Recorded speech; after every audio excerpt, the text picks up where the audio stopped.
One area we've been skirting and flirting around it is content. Can you give the audience any guidance on what is great content, or what type of content can fire a viral reaction? Is there anything you can share? I mean, I think I mentioned it to some extent. I mean, we're thinking about why someone would share. So I'll talk about identity posts. We've done, and this is actually a fairly recent thing for Buzzfeed, and we figured out that this worked based on data, which is an interesting learning. And even though Buzzfeed is very much part art, part science, the science very much does feed. In addition to the optimization that happens automatically, it feeds sort of how our editors, how our creatives do create content.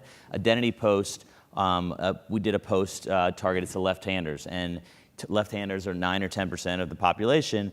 That post, found probably most of the left-handers in the United States because people wanted to express. It was talking about things that are difficult to do as left-handers, and every single left-hander could really.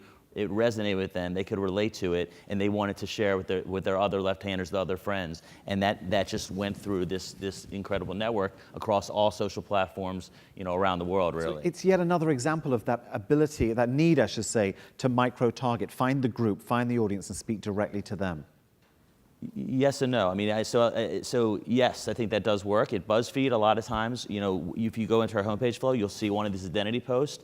It may not be that interesting to a large percentage of people, or my mother may see it and say, "Oh, Eric's left-handed. I'm going to share with him." Or my college buddy who's a left-hander, I may share with him. So in that case, it's not actually being targeted from a technological perspective. It's being targeted by sort of the social networks and sort of the people, the identity of the folks.